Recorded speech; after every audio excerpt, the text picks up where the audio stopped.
Do you want to let your imagination run loose and create a story all of your own? But not only that, do you also want to lay the perfect step in order to one day make this story into a film? Well, you're in luck, because in this video I'll be going over the steps that will make making a fantasy film easy. Let's start with desire. Desire is pretty much the message that you want to send. What do you want to leave your audience? What kind of influence you want to have on them? This is a desire. Having your desire clear and focused is ideal when it comes to making a story, because if you don't have those steps, then that's not gonna really lay the groundwork into making a story, because you make the story around that desire, not the other way around. If you have it the other way around, where you make the story first and then the desire, your story is going to be wanky and not all over the place and not really go places. And you have to know every single aspect of that desire and what might influence it. What other aspects of that desire does your character want, or do you want? It's most easy to translate your desire to your actual real life desire, because that way you already know the aspects of it. You already know what you want. You already know the challenges and tribulations that you might face in order to get there. So you can just relate those struggles and goals and translate it into your own story. Now, having a desire that you think no one's done before is fine, but it's also okay to have a desire that's been done before. As long as you interpret it in your own way and you imply it into your own story, then that's gonna be fine. As long as you don't straight up plagiarize somebody else's work, then your story should come out okay. The example I want to give out is the desire to fulfill your potential. There's this quote that inspired this desire for me, which is, hard times create strong men. Strong men create good times. Good times lead to complacent men, and complacent men lead to hard times. This resonated with me because at the moment, I don't feel like there's like a major war or like a massive struggle that everybody's working towards. You know, that everybody's like united in order to work against. We don't really have that. For the most part, in today's age, we live in a time of peace. We still have struggles, of course. We still have trials and tribulations that we face in our everyday life. The only thing is, it's harder. It's harder to overcome that due to the fact that we have addictions in our way. The biggest one that comes to mind is social media. In today's age, attention is power. And a lot of companies are going to do everything they can in order to get your attention. This is where the internet studies you. They look at your algorithm and see what you like and give you more of it, hence attaining more of your attention. And if they attain more of your attention, then that just distracts you more. It just makes it so it's harder for you to focus on your goal. I also wanted to add that it's not like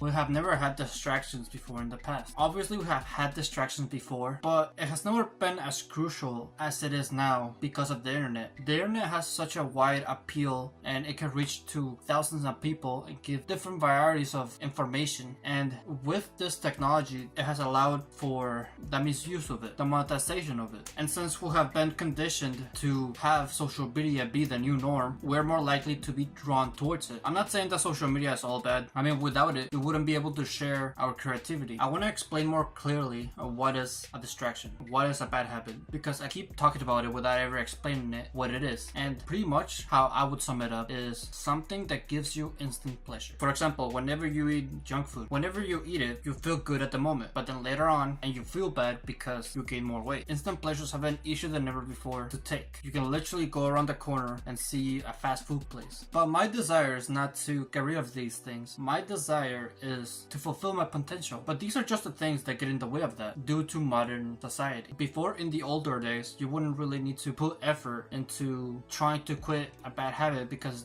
it wasn't really as apparent. But in today's age, I feel like there's more influence to do it. And the more you consume instant pleasures, the more you take away from your long-term success. Getting rid of these things is the first step when it comes to fulfilling your potential. The second thing is facing your internal struggles. Either it be social anxiety, either it be motivation, lack of discipline. These are the things that you also have to get through in order to fulfill your potential. These two aspects, I feel like I wanted to incorporate into my story. I feel like your mentality and your habits are what determine where you're gonna go in the long run. This is just one example. I know in modern society there's countless of different things that distracts you from your everyday life, from achieving your goals. And in particular, I want to talk about this using the fantasy genre. Ideally, the aspect of the fantasy genre that relates to this idea has to be the hero's journey, because in the hero's journey, you go from a place of comfort to facing your fears and coming out of it stronger. That's why it's so appealing, because I feel like everyone wants to have that desire, the desire to overcome your fears and, you know, become stronger, become a better person because of it. It's the reason why superhero movies have become so successful, and it's the reason why the hero's journey is so appealing to most people. What I feel most fantasy films lack is the motive when it comes to the start of this journey, because in most films, the characters don't really want to be a hero. They don't really want to pursue those challenges, since they usually start at a place of comfort. It's usually an outside force that comes in that either like forces them to act or motivates them to act. It's never the main character wanting to act already. And whenever there is a story where the main character wants to act first, first, there's usually external forces that's stopping them from acting. Another aspect of fantasy films that I feel like is not really tackled upon that much, at least not at the beginning, is the idea of self-reflection. I get that through the course of facing your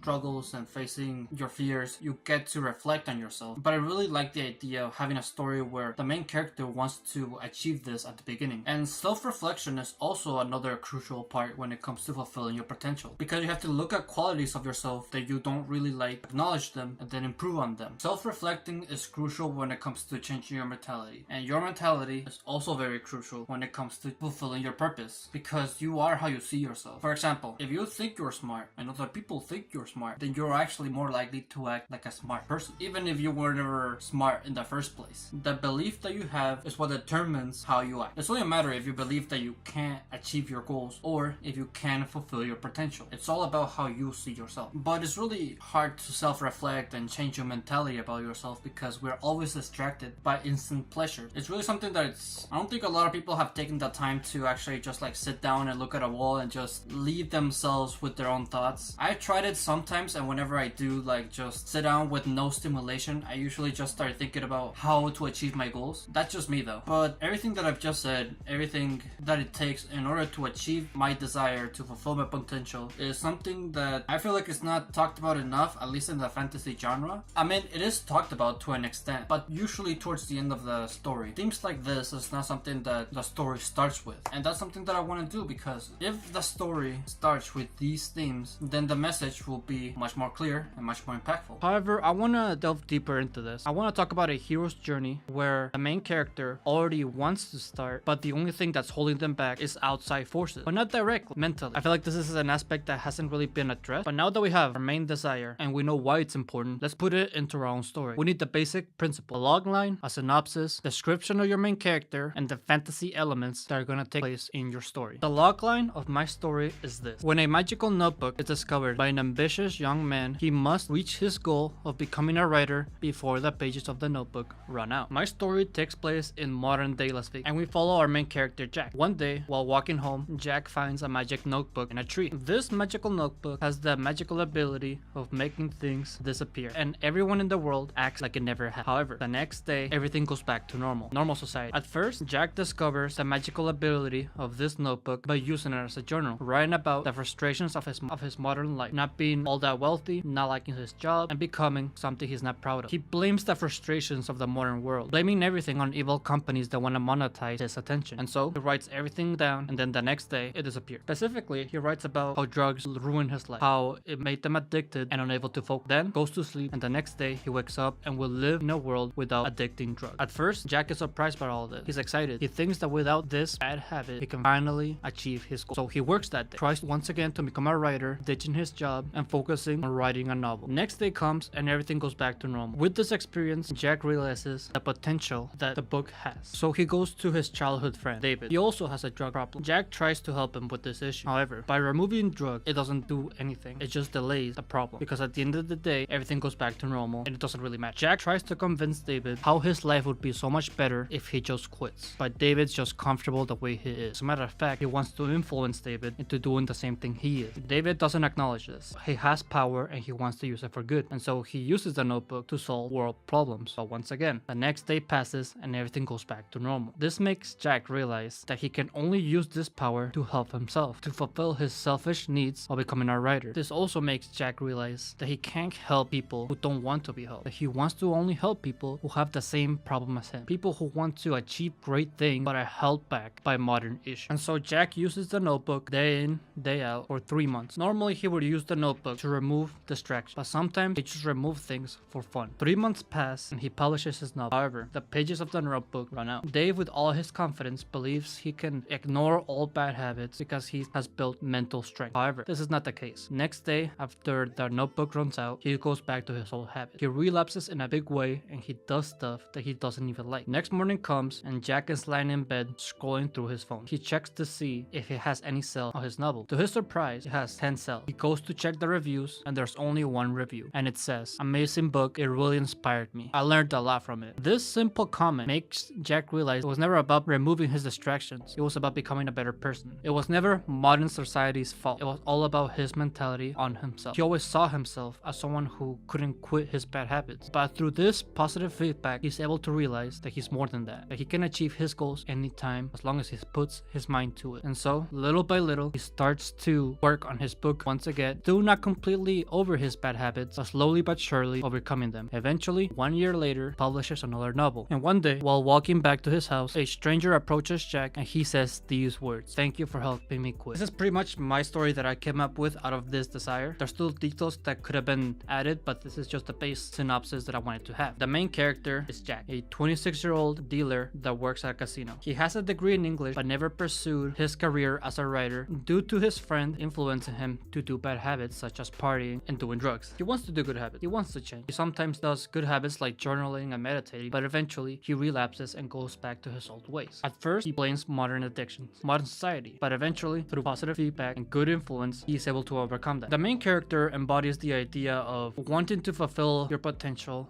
but being held back. But not by modern society, by yourself, by your own ideas. You are how you see yourself, pretty much. That's the main thing that I wanted to get across with my main character. When it comes to the fantasy elements of my story, I wanted to keep it low fantasy. I wanted to make it this way because I wanted to focus more on Jack's mentality, how he thinks of himself, how the other people around him influence him. That's why I only limited the rules to only affect Jack, to reset after the next day. I also wanted to leave it ambiguous if the magical elements are real or not, because at the end of the day, what matters most is Jack's mentality. He could have pretty much manifested removing those distractions. He could have just been writing in a normal book, but I wanted to keep it ambiguous, that way it can be left for interpretation. If I had more time, I would have built the world even more, like added aspects of the world that would be changed, like would be different if certain bad habits were removed, because, you know, everything works in a certain way. Everything ties all together, so removing one aspect of the world can change everything. I also made it so Jack finishes the notebook in 3 months to show how desperate Jack is for a solution, how he'll go to any lengths in order to achieve his goal. If you're having struggles coming up with your own story,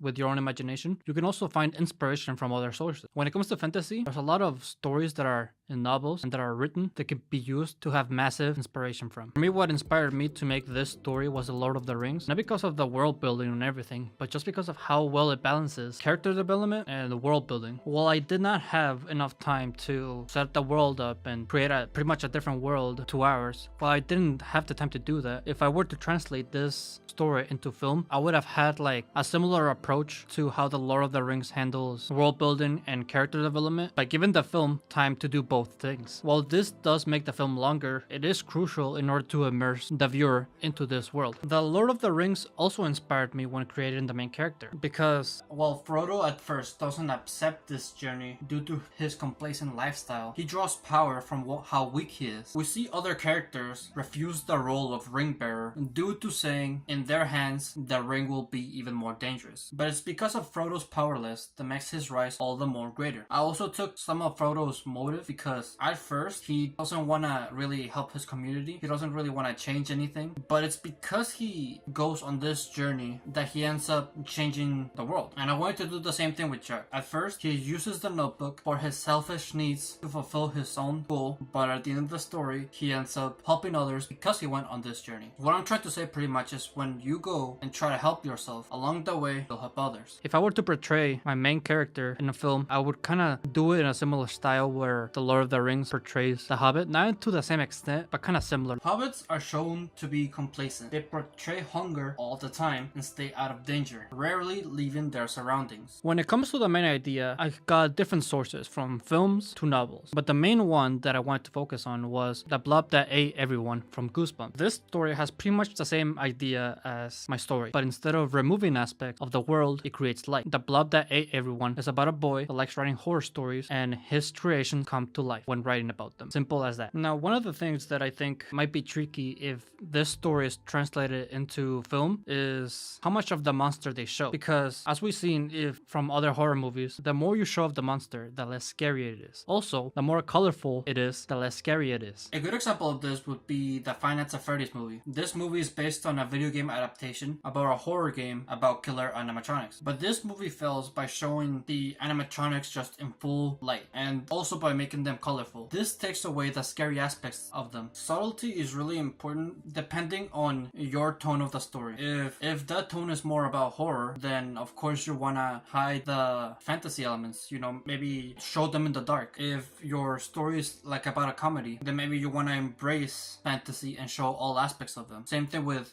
action. You have to like show everything. When it comes to the blob that ate everyone, while I only drew inspiration from the idea, by reading this short story, I also realized that subtlety ties with the tone of the story when translating to a feature film. While my story is not a horror story, I feel like having subtlety is something that is important to keep in mind. Lastly, my last literary inspiration comes from Harry Potter. And I got inspiration from how Harry Potter's desire is influenced by the world because while in my story, the main character controls his world. The world has to adjust to his desire. Where in Harry Potter's desire is controlled by the world. If he was never invited to Hogwarts, his goal would have never come to fruition. And I wanted to take that idea and put it in reverse. Have it so the main character controls the world, his desire, through controlling it. But the aspect of the Harry Potter story that influenced me the most when creating mine has to be its themes. Harry Potter has a variety of things, from racism, from dealing with loss, from self-acceptance, etc. The theme that stayed with me the most is not letting our past determine our future actions. This aspect of this story can be applied to different characters. Draco Malfoy, Neville, Snape, Harry. This correlated perfectly with the desire to fulfill your potential, because in order to achieve your potential, you have to only focus on the present and future.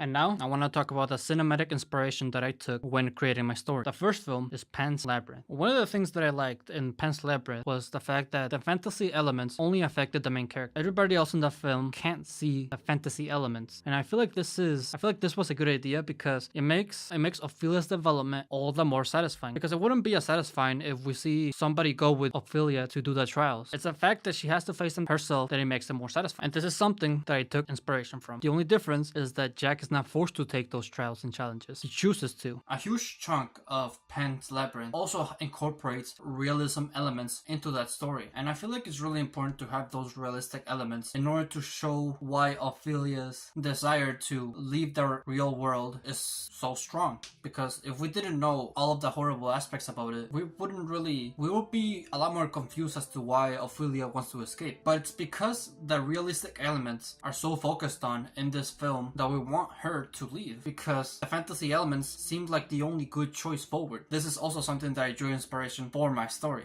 It's because of the modern world is so bad that the only choice Jack has to take is a fantasy element that makes him escape the real world. I also make Jack's desire kind of relate to Ophelia, because Ophelia wants to escape the ordinary world. Same thing with Jack. The only difference is the origins of why they want to escape, and the fantasy elements I use to boost this desire. The second film that inspired me is Rudy Sparks, and from the same reason that The Blob Ate Everyone inspired me is simply because of the reason that this story is all about how whatever you write comes to life. But in this story, it's about a girlfriend coming to life. And this inspired me through having the main character also want to seek control, because the main character in this film, called Calvin, wants to seek control over his relationships. And then Jack, my main character, he wants to seek control over his habits. And through fantasy elements, they get what they want. However, these are both two stories about being careful for what you wish for, because when you get what you want, it doesn't turn out to be what you expect. This aspect relates to relationships and yourself. You can't hold high expectations of yourself, because if you do, you're not gonna meet them. These are some of the themes that are talked about in Rudy Sparks, and I wanted to apply the same thing to my story. The whole idea of whatever you write coming to life is something that's really appealing to me, because whenever you write something, like assuming that you have no distractions, so you're putting your full attention to it, sticks in your mind. This might just be me, but whenever I write something down, I tend to remember it better. It's like it's stuck on my head. So having a story where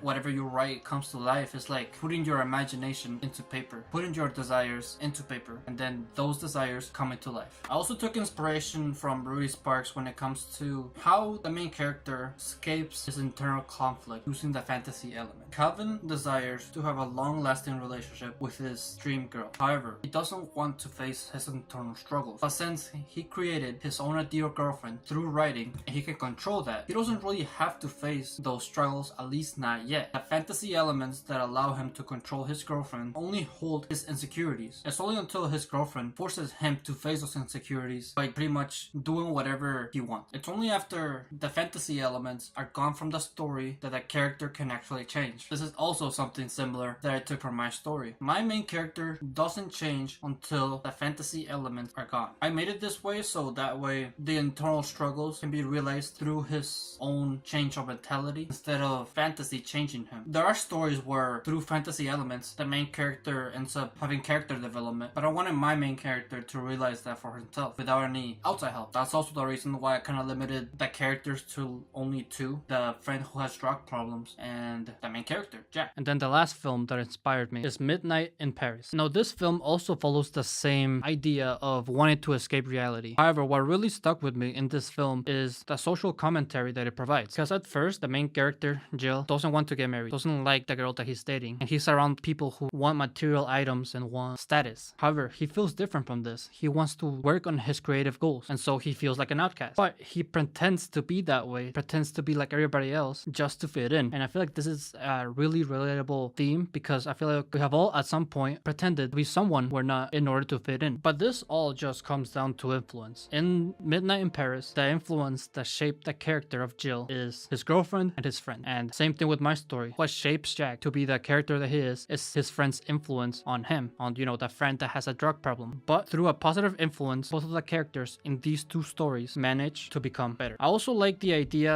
of people believing that they're held back at the time they're born. Pretty much saying that, you know, if the internet didn't exist, we would have been more productive. That back in the day was their golden years, where in reality, your golden years could be any time. It could be right now. It's just a matter of, you know, influence and how you see yourself. It's easy to blame your bad habits on modern society, on evil companies who want to take over your attention. At the end of the day, you have the will and choice to move forward and have better habits, to fulfill your purpose. Once again, this is the theme that I got out of this film. With everything in mind, these are all aspects that you can take in order to create your own fantasy film. Hopefully this was helpful. Hopefully you take this moving forward. Thank you for watching this video. If you liked it, make sure to leave a like, subscribe if you're new or if you like my channel, and always remember to live your life like there's no tomorrow.